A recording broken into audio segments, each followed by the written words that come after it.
Welcome to Stage Dive, a podcast where we go deep on the art of live performance to help artists perform better on stage. I am your host, Jack Dawkins. I am a rapper, poet, and storyteller out of Boulder, Colorado. My guest on the podcast today is Femke. She is aware of so many hats. She is a producer. She is an artist. She has a publishing deal. She runs a label. She is a mom. She is a busy woman. And if you are a musician or an artist who is just getting into your craft, this is an invaluable episode. We talk about navigating social media. We talk about what a great relationship between an artist and manager look like. And we talk about what it looks like to really create from an authentic place and then decide how you want to approach marketing that particular piece of art. This was so enlightening for me, and I know that you'll enjoy it. This is my conversation with Femke. Where to start? So you, like many people in music, are aware of many hats. Mm-hmm. Artist, producer, entrepreneur, business owner, etc. I'm curious, do you feel like as you go throughout your day or your week, you are constantly changing hats of now I'm in artist mode, now I'm in producer mode, now I'm in business owner mode, or it's just you and you're just expressing yourself in these different ways? Oh, that's a great question. No, I'm constantly wearing different hats. So even in the course of one day, I have a co-writing session in which I'm a co-writer and a producer. Then I have a call with one of my artists in which I'm strategizing their brand. So I'm wearing the business hat, to me talking to my label, joint ventures, to talk about my own record release. So I'm an artist. And then sometimes I'm mixing some K-pop record and suddenly I'm a mix engineer. So I'm always going from one place to another. And I really consciously try to let go of the previous thing and sort of breathe okay, now I'm going to do this, close session, something else, just to be aware of the fact that I'm changing roles. Because if I wouldn't do that, I think if I'm mixing something, but I'm still a producer, I don't think I would be a great mixer, all that. Yes. So I have to kind of let go. Yeah. What are the biggest jumps you find? What is the hardest transition of this hat to this hat? That's a real shift in your either energy or presence. I think for me, the biggest one is my own artist hat, because I'm so involved with so many artist careers, because you're one artist, so you can only be one person. But as a producer, you work with 30 different artists in a year. Sure. So then to switch over to being my own artist is hard, and sometimes I try to avoid it. But at the same time, I can't really avoid it because I am me and I need to express myself. So yes. Yeah, that's a tricky one. Yeah, that's so interesting. Can you walk through sort of the timeline of how you added these different identities to your plate over time? And you don't have to go literally day by day, but I think it's common in some ways for people to accumulate these hats. What I always find interesting is the order in which they were accumulated and what was the spark that inspired them to kind of bring on yet another hat or different pursuit. Yeah. So I have this really important sort of rule in my life to always let the music lead and then follow, which has gotten me to really interesting places. I started as a classical accordion player as a kid. And I'm from this very tiny town, and they only had a tiny music school with a couple of instruments. I played the accordion, and there was this scout from the conservatory who came and scouted potential students to go to the conservatory, and they found me and they put me in this talent program when I was maybe 10 or 12 to sort of go fast track into the conservatory. So I was going into a classical music career thinking I was going to be what kind of career as an accordion player could you have? But as a 12-year-old, what do I know?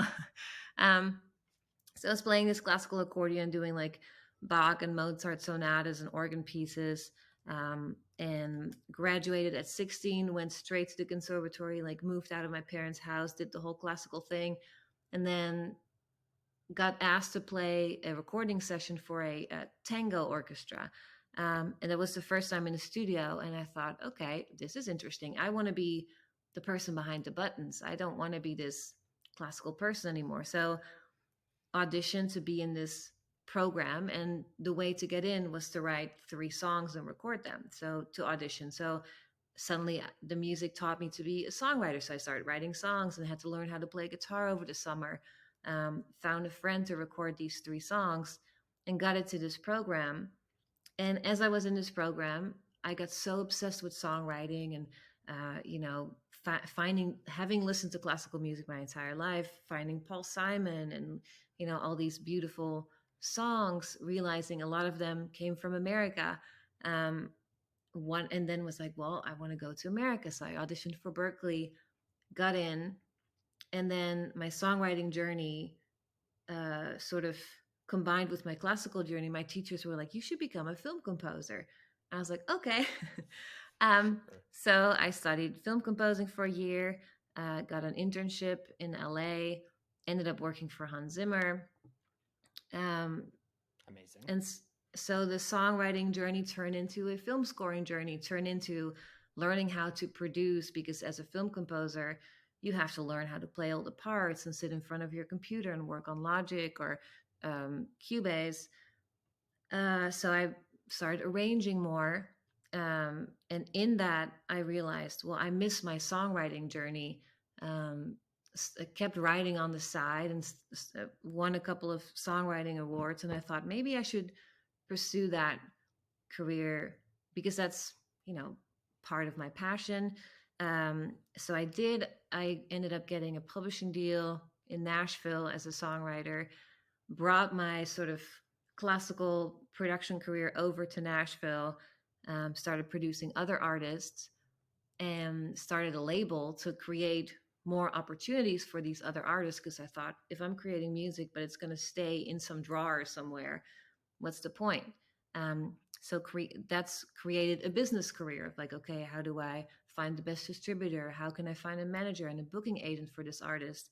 And that record label turned into a couple of really successful careers for other artists, and a couple of different publishing deals. And at this point in time, I have a joint venture with my record label, with a guy called Pat Magnarella, who he used to manage Green Day, now he manages the Goo Goo Dolls. He's still very present in the career, but also started a label. So we're like combining our love for developing artists together, where he can really take care of the business aspect and I can go back to the creative aspect of writing and producing these artists.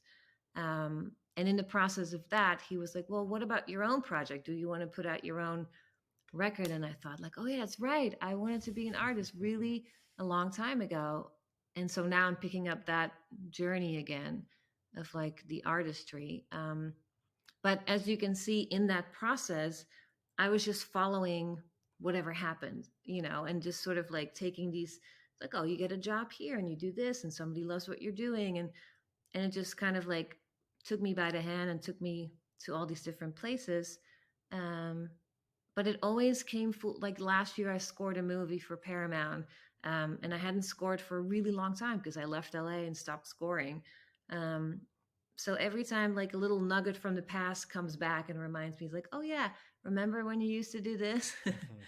But it's very organically. I didn't seek out any of these things. I just allowed them to happen, I guess. Yeah.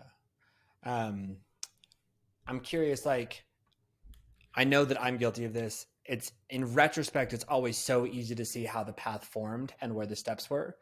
Was the experience of it in the moment, did it feel that organic, or like, was there a lot of uncertainty? Was there a lot of concern? Like, how much stress was there in that process of kind of moving through those steps? Well, there was a lot of stress, as in like when you're starting and you're in your 20s and you're somebody's assistant and you make no money.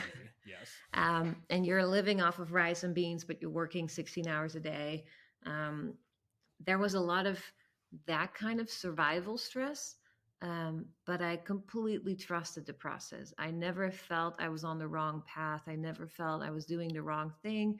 And even when I left a couple of things behind, like a couple of years ago, I got signed by a Babyface, a producer, and I thought that was the best path ever. And it showed me that it wasn't.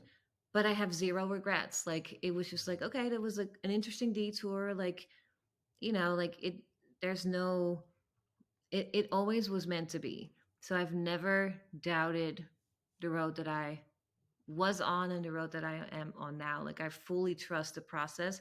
And through the struggle, things finally became easier financially in my musical career because I started wearing more and more hats and got better at each of them. And each of them became a single job that paid. So one income versus five from five different sources eventually leads to like a good life. Um, so I needed to do those millions of things and make those millions of mistakes to like be here, you know? Yeah, absolutely. I think I think now, so like I'm a newer artist. Like I've sort of been in the space of music for about 2 years, and one of the things I always find so interesting is that I think there's so many different schools of advice that you can get. I think the idea of multiple revenue streams is commonplace, but I have a question around like the way you did it is sort of like one at a time. It's like I spent a concentrated amount of time, I learned this one thing, then I moved on to another one. I think there's a different school of thought that says like do a little bit of all these things from the start and kind of learn them as you go. What advice would you give to someone who's starting out? Would you try and sort of go one at a time, or would you try and do five things just a little bit incrementally? Um, I still believe in compartmentalizing, mainly because that's how my brain works, but also how I feel like a lot of creatives don't allow themselves the time to really be something um, like a creative. Like I feel there's a time to create, and there's a time to bring it into the world, and there's a time to be a business person. But if you're all of them, if you have to run your business and you have to make 3 posts a day and you have to like send 20 emails, it's really hard to go into a co-writing session and spend 3 hours frivolously being creative while you know you have all this stuff. So once I started my record label and through a lot of like learning and mistakes and stuff, I learned that if I give my artist 3 months to create, and it's like, okay, if you're going to create for 3 months, you're going to disappear for 3 months. You're going to go in a cabin somewhere and create. But leading up to that, we are going to create a database and a Dropbox for all your social media content. And we're going to, and even if you're in the woods in the middle of nowhere, send me 5 pictures a week and I'll help you put them up. But so I'll help you coordinate these pieces, but let's strategize your career. And then once you're done creating and we picked the 5 best songs for your EP or the 10 best songs for your record, now we're going to go in business mode. And now we're going to talk about your goals and your dreams and strategizing how to get there and what does it take to get there and who do we need to get there, who do we need to get to know, and how what kind of networking do we need to do. And you're going to spend the next 3 months meeting all those people and doing all these things and getting a band together, setting up some showcases, getting a supporting tour, whatever it is. So I really do believe in compartmentalizing your career. You can never entirely do that. Um, but you can definitely, if you put your mind to it, if you're telling yourself, I'm going to allow myself to create for 3 months, imagining what a gift that is to yourself, right? To not have to do all these other things and just literally just create like that. I think that would create better songs than if you're asking yourself to do all these 20 different things that you think you need to do, but you don't actually need to do them, you know? Yeah. Yeah, I mean, this this is like the crotchety old man side of me coming out. I find it very frustrating how many people are on social media talking about how to grow on social media. Like, I think that's a pyramid scheme because they say, I can help you grow on social media. So you follow them and they're like, look, I can grow social media. It's like, but you didn't do anything. You just made a Mm-hmm. promise. And I think the same style of content is very present in music. I hear a lot like your music is great. You just don't know how to market it. It's like, maybe there are great songs out there that aren't getting as many plays as they could. But I think at the end of the day, if you meaningfully invest in your artistry and your time as an artist and you get really creative, a lot of the marketing or a lot of the need for marketing resolves itself. Hmm. because what you want is a song that is so powerful that someone hears it and needs to share it with a friend. Hmm. Like marketing at a successful level can never just be you telling the entire universe, hey, look at me. Like it's unsustainable. And I like that idea of compartmentalizing, although I confess it's very, very hard to put stuff down, Hmm. because it feels like, oh no, I'm neglecting this. And then what if that? And what if that? And blah, blah, blah, blah, blah. I know you know this very well. Yeah, absolutely. I'm curious, like, do you find that you have so much inbound that you don't even need to look for artists? You just kind of get to sift through the people who are seeking your attention? Or are you proactively kind of out in the world looking for the artists that you want to specifically work with? I am always looking for a new artist. Like that's kind of my favorite thing because I've realized that the people who come to me because they heard something that I did in the past. And so they want something that's equal to that, while I want to be here. Mm. And so obviously I love to work with those people, and those are like sort of the gigs of like, okay, let's make your EP, like let's do this. But for my own creativity and my own growth, I still need to seek out um, new people that might not have anything going on the internet, but just need somebody like me, and I need them. Um, and I think that's a really important part of artistry in general. Is like I need you as much as you need me. And if we don't have that relationship, then I don't need you and you don't, like my whole label model when I started was based on like a 50-50 participation level. It's like, you cannot expect me to do everything for you, but I also can't expect the same thing. So we are both going to like make a list of jobs, and you are going to execute yours and I'm going to execute mine, Mm. to a point where I even put it in the contract. If you don't do these things that we put on your list, I can drop you at any point. That's how important it is for you to do your job and for me to do my job. Um, and a lot of labels don't do that. A lot of labels sign artists and don't do anything at all, or they spend a ton of money and then let them sit on a shelf, which is terrible. Yeah. But also, a lot of artists that I write with that are signed to labels don't want to do social media, and they complain, why aren't they doing my social media? Why aren't they taking more pictures? And why aren't they? It's because that's your job. Right. So if we are both not doing our job, none of this will ever come to fruition. We will both fail, you know? Yeah. Yeah. Do you think it's possible to be successful as an artist without social media? Yes. With zero social media? No, not necessarily. I think, like, again, because I'm in the space of artists who are within kind of like year 1 through 3 of this journey, I constantly hear like, I don't know how to also be a content creator. I don't know how to constantly keep things updated. Um, and everyone's brain is different. Hmm. I know that for me, creating in the moment is easy. Seeing a vision that's like 10 years away feels very easy. The middle is where I get stuck. So the Hmm. idea of scheduling content for 3 months sounds wonderful. And I know that it bogs my brain down. Yeah. So not no social media, but I think there is this idea that like, if you're not engaging every day, if you're not hustling on Twitter, if you're not constantly creating new things and learning about what the trends are and using all the right blah, blah, blah, that like, you're just going to fall behind. Like, do you think there's any validity to that narrative?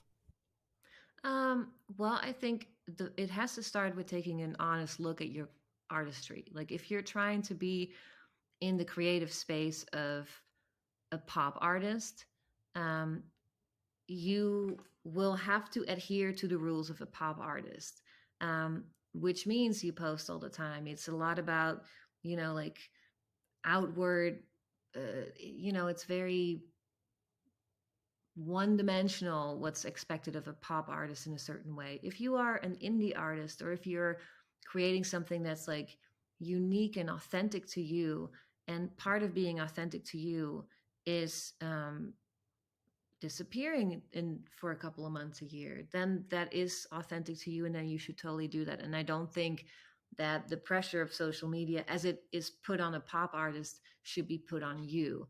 And I think your true fans probably will not live in that space anyway. um, so I think my first thing is always like, okay, what kind of an artist are you? um, there's a couple of artists, and I can't think of their names right now, but where I mean, even a Bon Iver, Like, does he post every day? Does he have a TikTok? Did he start being successful based on social media? No. He literally just disappeared into the middle of nowhere and made a record with one microphone in some shack somewhere, and it blew up because it was brilliant, Beautiful. and it Yeah. was new, and it was fresh, and it got everybody's ear. And so that's the reverse success, right? It's like, it's not what we expect, but it worked because the core of it was so great. Mm. um, an artist's career should never rely on the social media, because to me that just means that the essence isn't strong enough for it to carry itself. Like, you're promoting your essence on social media. It shouldn't be the other way around. um, and I think constantly checking yourself as an artist of like, okay, who am I, who is my audience, and how do I get to them? Sometimes the answer might even be like, well, if that's my audience, I don't need a TikTok account, so keep checking that. Yeah, that makes sense. I'm curious, like, how has being in sort of like a manager in an entrepreneurial capacity affected the way you approach your artistry? So part of the way that I've seen success from the artists that I've worked with is that they were really true to themselves and their message. So for me, it started with like writing the songs that I knew no other artist would ever sing, because they're so me and they're so my story, that I'm the only person who can sing these songs. Um, and also letting go the idea of it having to be successful. Um, so there's always this pressure you put on yourself, like, okay, I'm going to create the best thing I've ever done. And if it doesn't reach this level of success, then I failed. Mm. Um, and I think for me, I am letting go of that thought, because I created this purely because I needed to create it. And so if it will be the best thing, if it will win a Grammy or two people will hear it, for me right now, the purpose was to create it. Um, and so now I'm going through the steps of, okay, let's do a photo shoot, let's do a video, let's find a great PR person, let's come up with cool creative ways to market this. But in essence, I am still very much happy with the fact that I did this, you know? Yeah. So it's different for me because we mentioned before, I have 5 different revenue streams. So it's not like I'm, oh my god, I'm gonna have to eat rice and beans for the rest of my life and I spend $50,000 on a record, because also I produce it myself, so I'm not paying anybody, I'm not losing any money on it. So my situation is obviously different. So I fulfilled my dream already by making it. Yeah. Oh, yeah. Because like what I'm hearing in your answer is that if it's available, compartmentalizing is best. Before Mhm. you get to marketing, before you get to these things, create from that place of authenticity, create in that vacuum where you are just completely immersed in it. Then once you have it, then you can sort of put on a different hat, change your perspective and say, who would love this? Who is this for? How can I present it to them? How do I make it interesting? And then go down the marketing rabbit hole. But start with the music first and Yeah. let all of that conversation kind of happen secondarily. And if you look at history, like there was once in one of my lessons at Berklee, I think they they were like, don't look at the people who inspire you, look at the people who inspired them. And so we had to do this exercise where we look at, like, for me at the time, it was like Paul Simon. Why did Paul Simon become Paul Simon? And reading a bunch of books and listening to the music that he listened to and that he keeps referencing made me understand that things always came from an authentic place. They were just inspired by other things, but they came from like true authenticity. Like Paul Simon became Paul Simon because he listened to really authentic things from these people and he used that as an influence to become authentic himself. And so if you look at the hits from today, even like Dua Lipa or Sam Smith, their latest hits, they were still created from a true form of authenticity. And now they're like that song Holy, the record label hated it when they were like, what are you doing? And he was like, this is truly just, I wanted to write this song.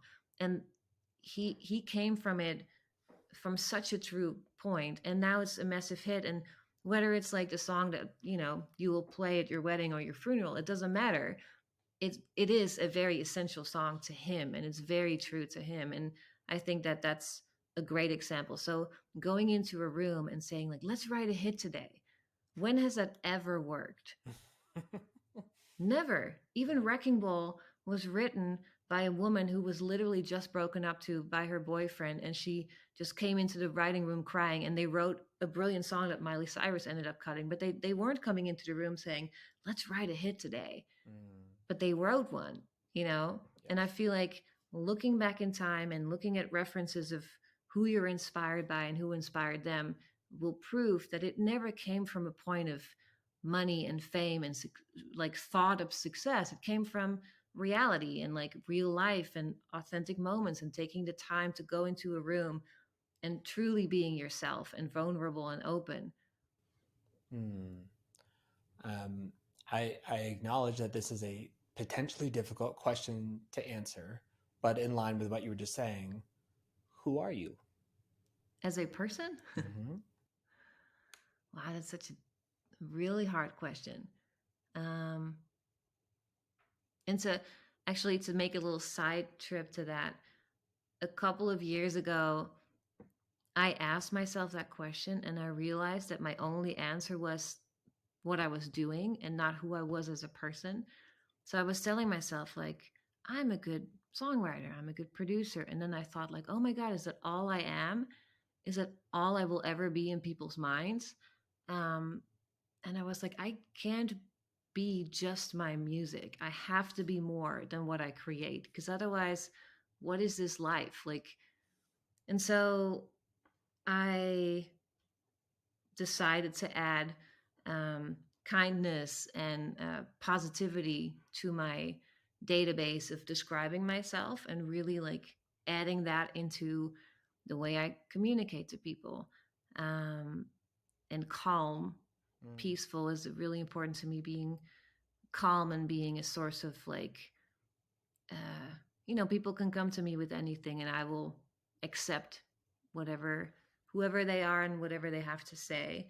And so now that answer is, I am calm and open and welcoming. And also I became a mom 2 years ago. And so now being a mom is part of that, is a very important word of who I am and who I am,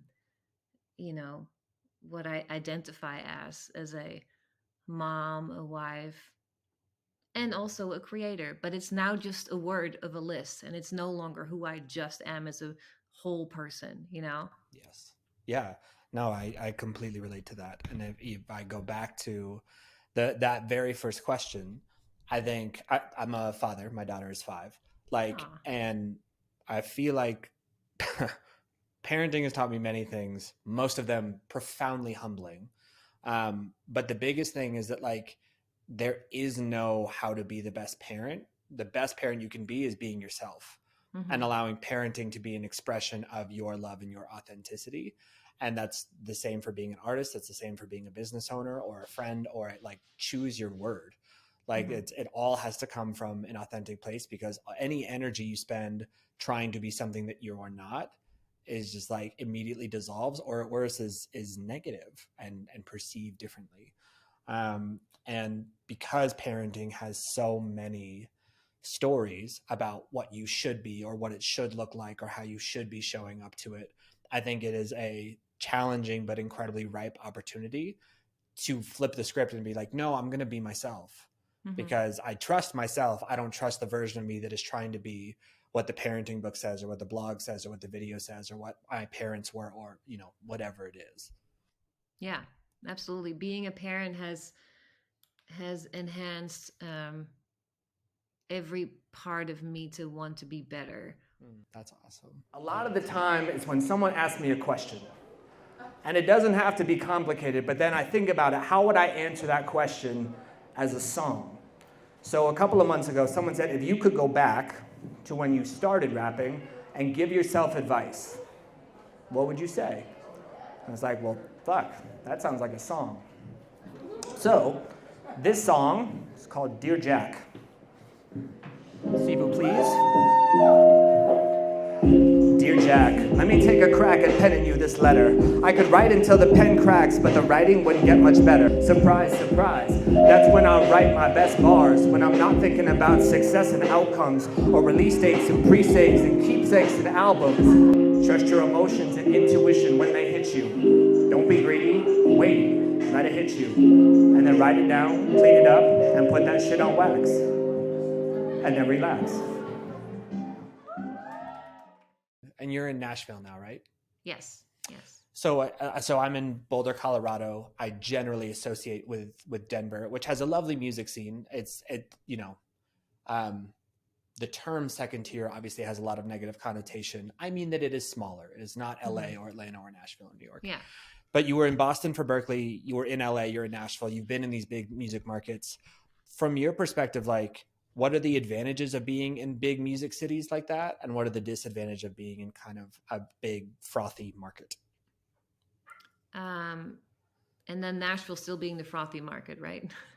You tell me, maybe it's not, but I'd certainly associate Nashville as a place with a ton of songwriters, lots of performance opportunities, tons of recording studios. Like the narrative, again, about in music, you have to network, you have to know people. And so if you're in LA, there's a lot of people you can go meet. In Nashville, there's a lot of people you can meet. In New York, there's a lot of people you can meet.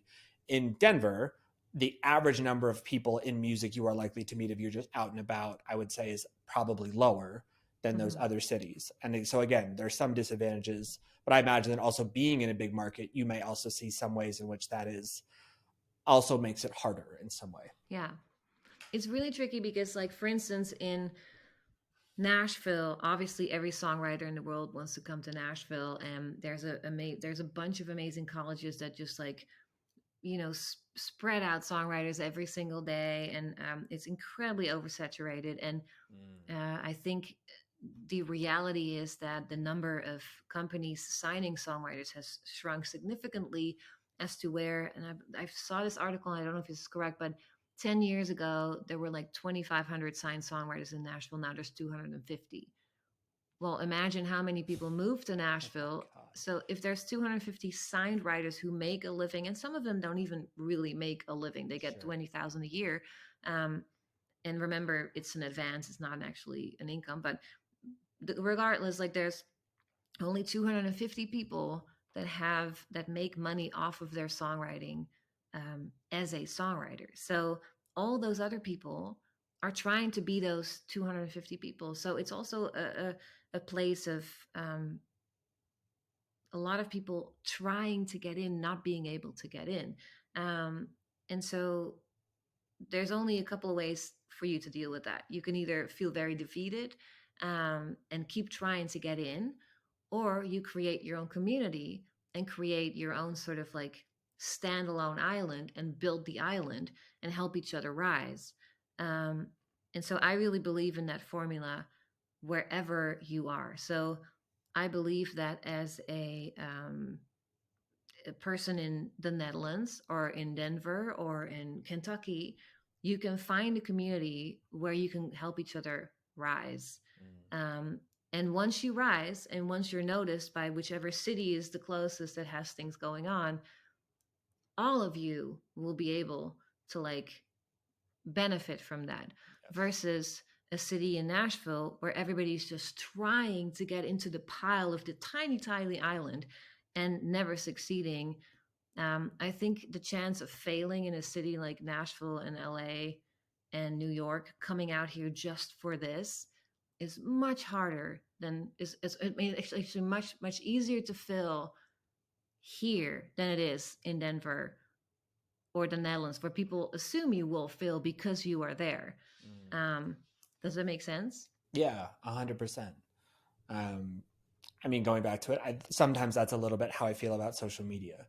Yeah. It's like everyone trying to be in the same place to get the same attention. It's like, well, like, that's going to have some material downsides. And like I was having this conversation yesterday.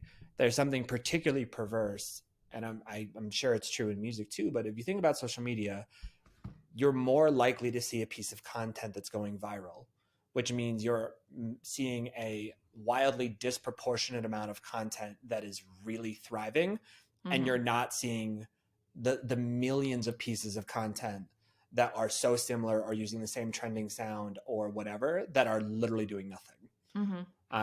And so you're fed this narrative of, look, it's working. People are going viral. You can grow on this platform. You can do this. And you can. I don't want to say that like it's impossible, but I think what is hidden from us is how much content isn't succeeding and isn't performing and isn't moving the needle. And at the end of the day, like it's about trade-offs. We all have a set amount of time and resources available to us as we pursue growing and making money as an artist. And so the question is, does being the best at social media or on all these trends or kind of in these pipelines, is that the best use of your time, energy, and money to try and grow this? Or would you be better supported networking for 3 months, spending 3 months in a cabin writing an album, working on a really amazing rollout plan, like so many different things you can do. And I wonder if that conversation is going to start to shift, because speaking of saturation, like there's a lot of content out there and a lot of content that no one is really engaging with, which is sad.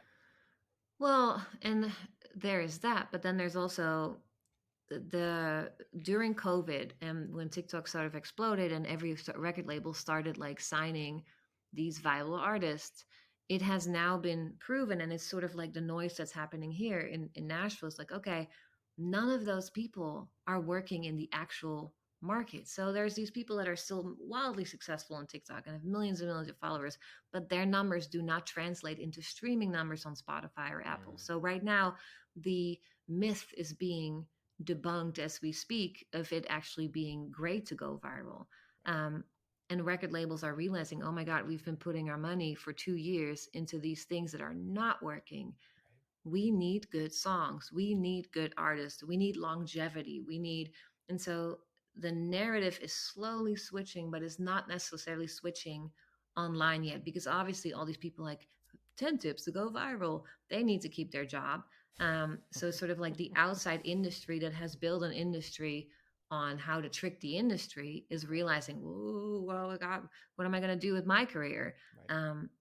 But the core of the music industry is changing its mind and trying to figure out like how can we use social media versus depend on social media.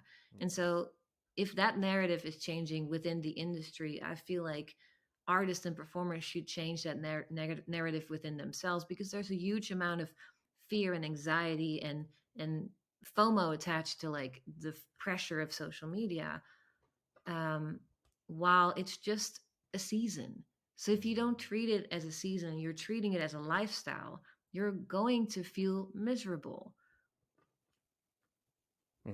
Can confirm. I would agree with that. Yeah. Man, that's so interesting. So like when you look at your days and weeks now, like where is your time getting allocated across all the things? Kind of like speaking of seasons, like what season, what compartment are you living in most these days? Well, I live in multiple seasons and multiple careers, which is tricky. But for instance, so I have a publishing deal. My publishing deal requires me to write 3 days a week. So Tuesday, Wednesday, Thursday are my publishing days. They send me artists that they have on their radar, or that they had a call with Universal, and Universal said, we just signed this person. Oh, let's write with Femke. And so those are my days of like, I have a co-write in the day, and then I'm making a demo at night for these specific writes that I did. And sometimes it's a sync write, sometimes it's a country write, sometimes it's a pop write. So those days are that's my compartmentalized publishing day section of the week. And then Monday and Friday I spend on sort of going between, okay, I'm either producing an artist EP, so I'm working on that, or I'm launching a new artist through my label, so we're working on their social media, or we're working on their branding, or we're redoing their image or whatever it is, or we're trying to set up live shows for them, or I'm spending it on networking and meeting booking agents for those artists, or meeting managers, or talking to other label owners. So my Monday and Friday are sort of like whatever happens days. And those Tuesday, Wednesday, Thursdays are my publishing writer like days. And then the weekends, in all honesty, like when my kid sleeps, which is nap time and evenings, I still work. So I pick up whatever slack I left on those other days in the week and do all that. So, yeah. Well, how do you navigate overwhelm? I don't. Okay. Got it. But I do though. I actually becoming a parent has been hugely helpful for my ability of saying no. So saying no is incredibly important. I used to have a lot of guilt, and so I would say yes to a lot of things while I should have said no. And I would call them my charity cases. Those were people who just kept bugging me, and I just eventually said yes. Yeah. And then I really regretted it because it took way too much time. So I said, I'm saying no to all of those. And I also learned how to say yes, yes, but. So I'm allowed to say yes, but I'm also allowed to say yes, but my calendar is booked until June something something. So after this particular date, I have availability. And if those people say, well, I need to get it done before, then I'm allowed to say, okay, well, maybe you should find somebody else. And if they really want to work with me, then they will wait. And otherwise, somebody else can do the job, I'm sure, as good or better than me. Because it would create overwhelm if I would say yes, or if I push my own boundaries back, or if I let somebody. This is another thing. A lot of people in the music industry have a lot of overwhelm themselves. And the producer is sort of like in the creation process, the producer is the top of the pyramid, right? So here's all the co-writers, here's all the creation, like everybody, and eventually producer is like the top of that chain. So if the artist is feeling all this stress, it ends up coming back to me. And I'm the one that's supposed to be fixing this stress. And so them not managing their stress well ends up really stressing me out. So if I then push my calendar because they're so stressed, it's like, oh my God, it has to be done. I have this big showcase that came up and it has to be done. And if I allow their stress to like be my stress, my life becomes terrible. So I have to stick with my own like boundaries. And my boundaries have to change sometimes. And sometimes I have to be the bad woman, you know, to be like, well, I'm sorry, I cannot do this for you. So that is a big thing. Yeah. When you mentioned like a big part of who you are is kind of a calm, grounded person, is that always just how you were naturally, or is that something you have taken on having worked in an industry that has so much kind of frenetic energy? I am a very calm person, but I have a lot of wild oceans within me that are causing a lot of anxiety. Like I think a lot of artists experience anxiety, and so I do experience a lot of anxiety, but I am sort of like a sponge. So like I said before, like you can bring me whatever emotion you have, and I can just sort of like help you make it feel less terrible and crazy and stressful. However, I do take it all in me. So all their stress and all those stories, they come with me and they create a lot of anxiety within me.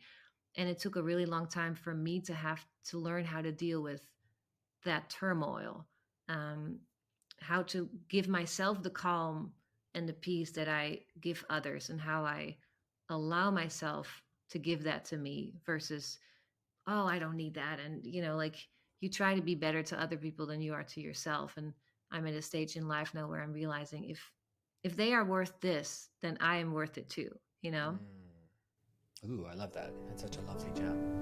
So what am I chasing? What patterns am I tracing with my endless pacing? Facing my demons, screaming, I'm brave, I'm strong, I'm enough, I belong. And the only person who isn't listening is me. I'm curious, with our remaining time, would you be more interested in talking about yourself as an artist and kind of where you are with your project, or more sort of advice or observations on what you're seeing as someone within a label I like advice, honestly. Okay, perfect. Then let's keep going in that direction. So I love that you said that you're constantly kind of out looking for artists. What do you look for in an artist that you want to work with? You, and I acknowledge you already sort of said, I need someone who's willing to do the work. I need someone who can meet me 50-50. I need someone who to some extent can manage their own stress. But are there, either hard metrics or soft metrics, or kind of what do you need or want to see in an artist that you want to work with? I think what I have learned to want to see is a specific kind of work ethic. And so it's easy to spot raw talent, and it's easy to get really excited by somebody's potential. But if they don't see that potential, well, first of all, yeah, if they don't see the potential, it's useless. But if also they are unwilling to pursue that potential, it's also not going to work. And I feel this is crazy to me. More artists are unwilling to work towards the potential than you think they are. Like, there's a lot of artists who think like, I want to be an artist. I want to do anything it takes to be an artist, but they actually do not want to do everything it takes to be an artist. They are unwilling to take these steps. Even if you make a list and you spell it out and you can be like, I can strategize you going from here to here within a year, but we have to do these particular things, and they are still unwilling to do it. And I don't know what the word is. It's not necessarily work ethic. It's like, it's not laziness. It's maybe like a lack of vision or something, but I can spot that in a person now when after a couple of sessions, I realize they're not going to do these things. It's not going to happen. And sometimes it's stubbornness. Sometimes it's people who are unwilling to move from their own vision and allow somebody else to have one. And I truly believe if you want to work with somebody who can make you better, you need to also be able to see their vision.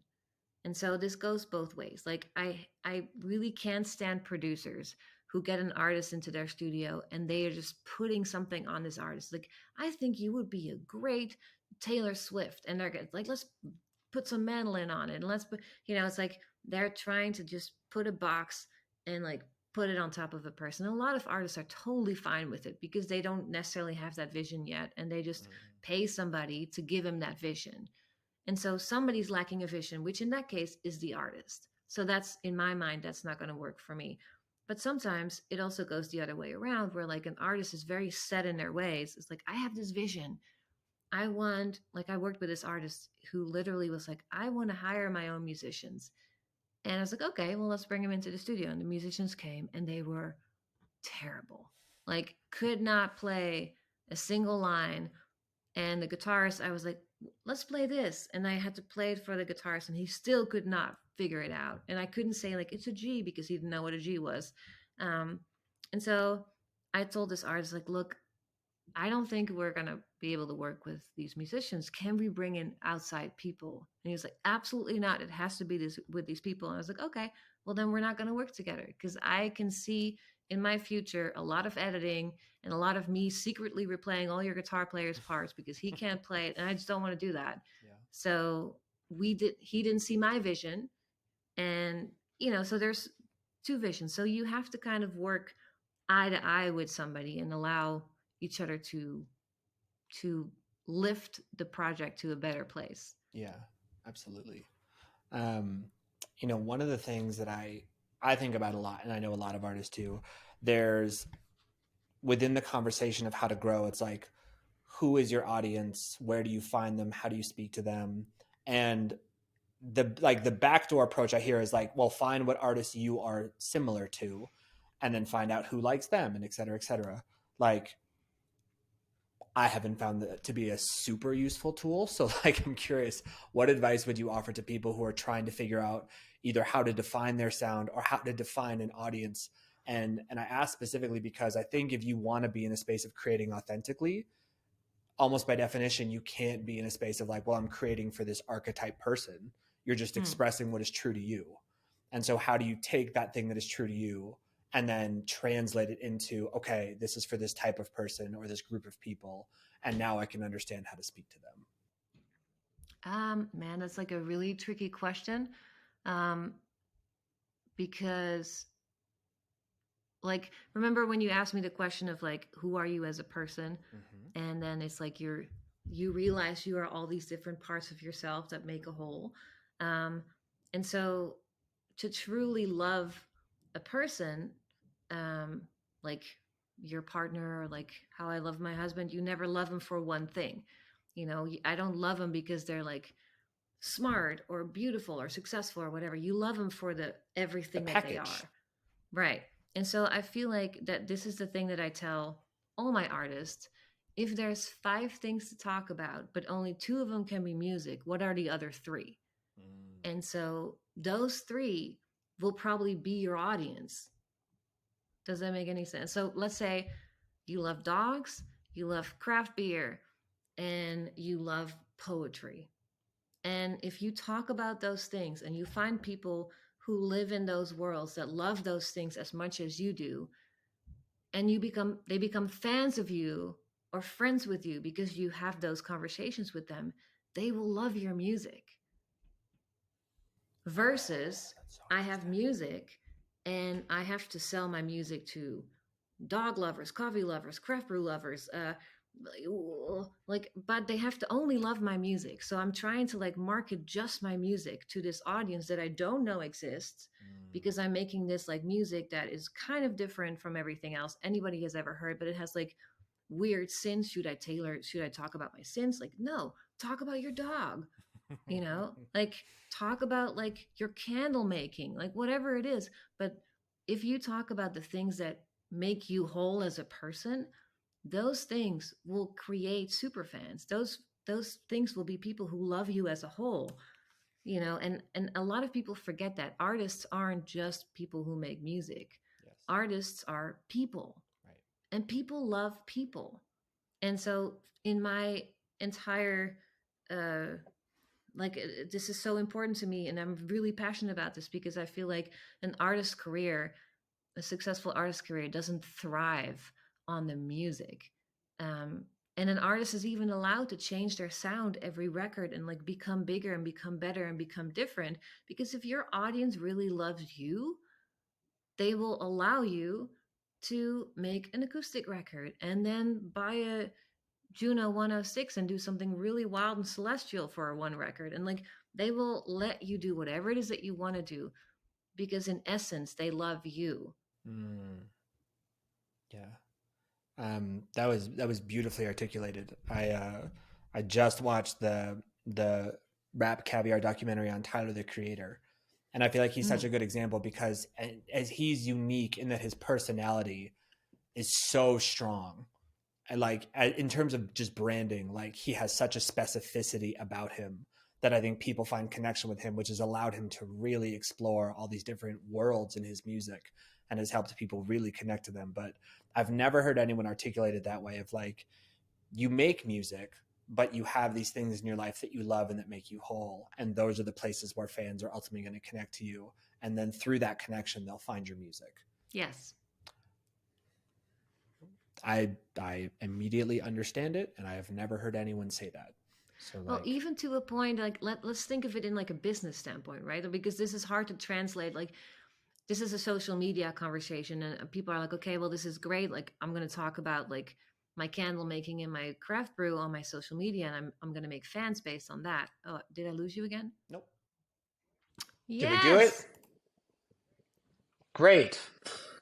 Why did the internet stop working in the middle of the call? Who knows? Oh, are you on your phone? Just keep being setting. I am, yeah. Can you hear me okay? Okay. Yeah, I got the AirPods in. It's not as good as the mic, but we'll make it work. Okay. We were in the middle of like the best part of the conversation of like, I think you were saying this is a conversation about social media. Ellipses. Yes. Oh yeah, sorry.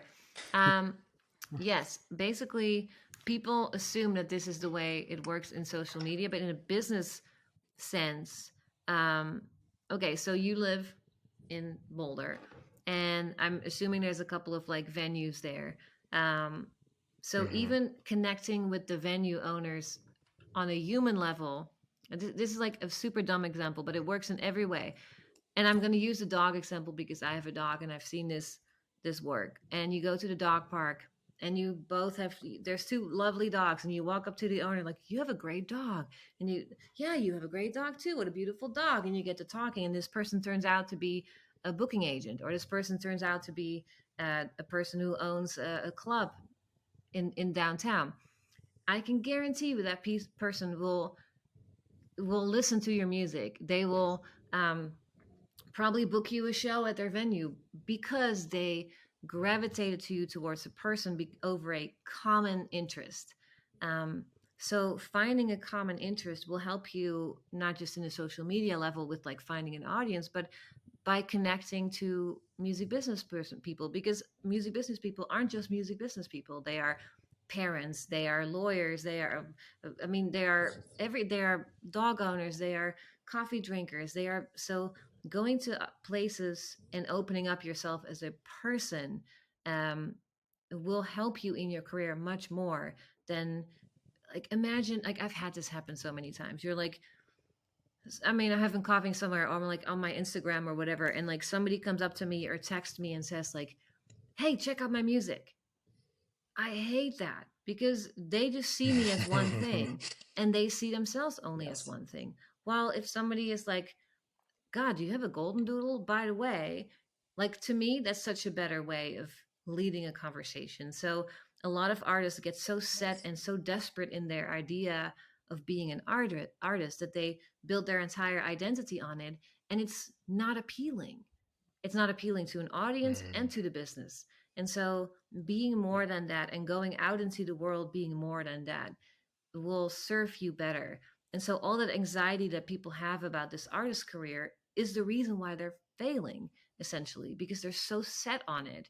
And, if you ever come out to Nashville, or if you ever go to New York or LA, your chances of bumping into somebody who will help your career greatly in a coffee shop is so much bigger than you waiting in front of a record label, like with your CD, like, like whatever, or however you do it. And that's just the way it works. And it's serendipity. It's like, whatever what's that book where you like project your future?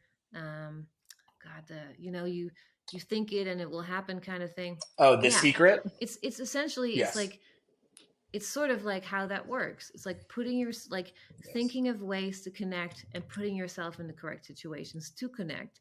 And that's how that works. And it's how it always works. Like, a lot of times people are like, how did that person get successful? Like, why them and not me? It's because that person had a beer with the right person and talked about like, hey, my daughter is 2 too. Is yours? Oh my God, they go to the same preschool. Boom, record deal. It sounds ridiculous, but you know what I'm saying? No, I think I do. It's, again, like, I think what happens is that the idea of manifesting something is real. Like, and again, the extent to which you believe that, the way in which you believe that, cool. But like, there's no question that setting an intention and working toward it is going to help you get somewhere. The piece that I think gets lost is you framed it earlier. You have to let go of control. You have to let go of needing the outcome to be a certain way. And so I think people hear like, oh, I'm going to manifest a conversation, but I'm going to go talk to 200 people.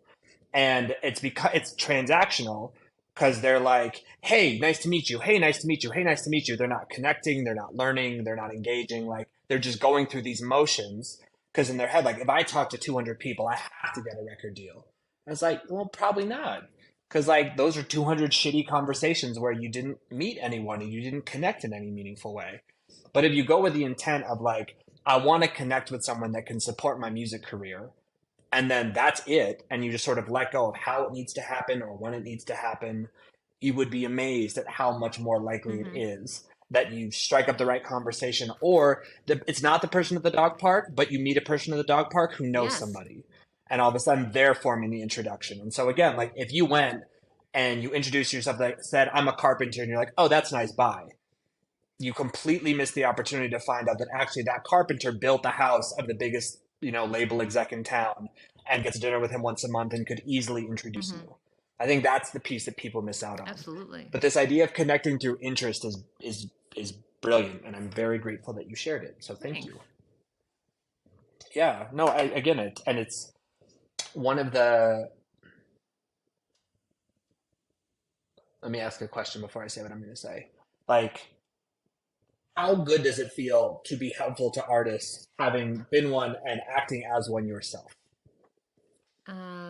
How good does it feel? It feels good. I mean, like I'm always aware that it also feels terrible if it doesn't work out. You know, um, uh, like you learn as much from your wins as you do from your losses. But I feel I'm very grateful to be able to help people and to like help them on the right path if I can, and sometimes I can't. But yeah, it feels good. Yeah, yeah. Is like, you don't have to name names certainly, but has there ever been an artist where you were like in your heart, in your guts, like this person is going to make it, and then Oh didn't? yes, absolutely. Yes, many come to mind, um, but they all have the same thing in common. Um, they were all too set in their ways to see the vision or allow somebody else to have a vision for them. And I've seen this manifest in so many different ways. There's a couple of artists that I would bet my house on that they would be successful, but they were unwilling to listen to their managers or to me or to their booking agent. They were too stubborn to let certain things go, even though everybody around them said, like, hey, we really think that if you focus on this, it's going to be successful.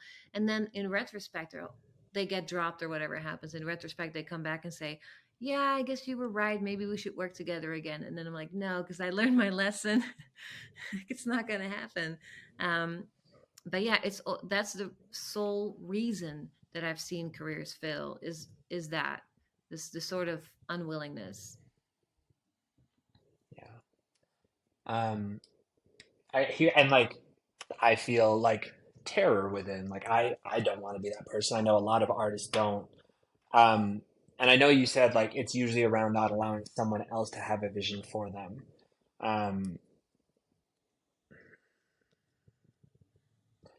what advice would you offer? And again, I find this tension so interesting of like you need to be true to what is. And again, I think part of being an artist is just allowing things to naturally bubble up from within you and then to choose to express them and not getting so attached to that idea that you can't hear or see the perspective of someone Mm-hmm. else.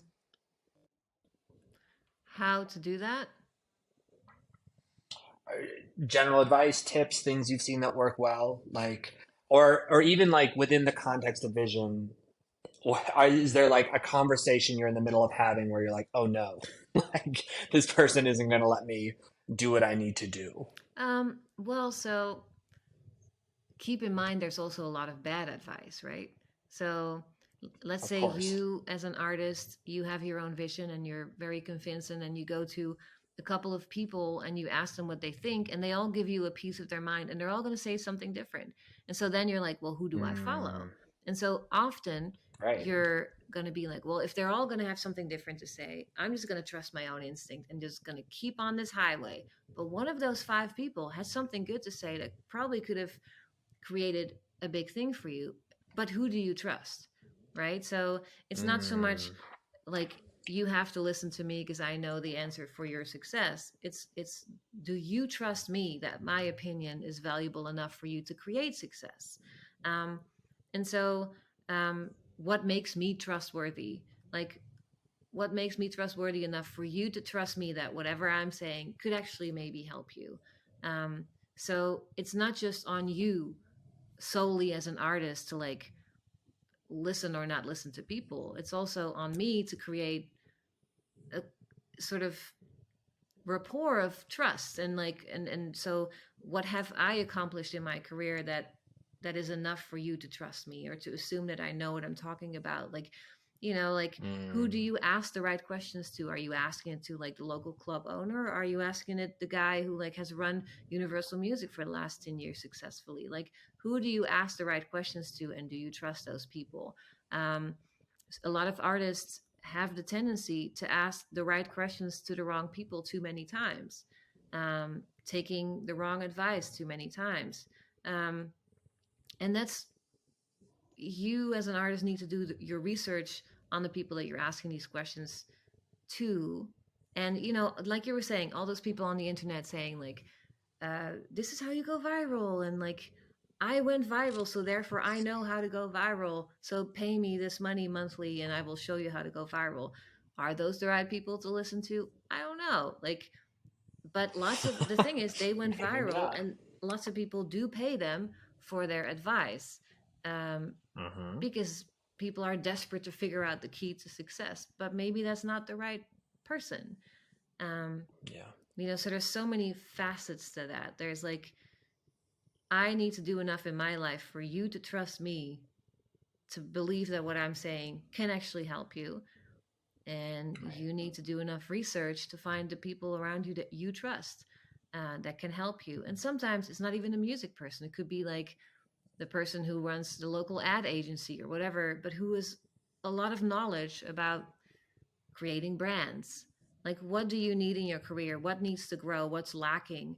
And who could be a key person? And you know, and also a really good thing, like I was saying, look outside of the music industry. Like, do you have a friend who's doing something like this in a different industry? How did they do that? Who do they know? Like, there's so many different ways to getting from A to Z. If you're willing to listen and if you're willing to spend time finding the right people. Yeah.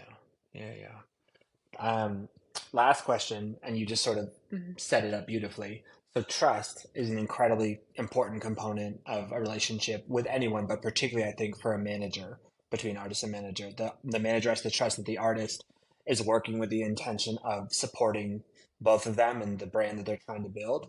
And the artist needs to trust the manager that they are, again, making actions that are in support of the artist being able to do what they want and have creative freedom. What else needs to be present in a really successful, healthy artist-manager relationship?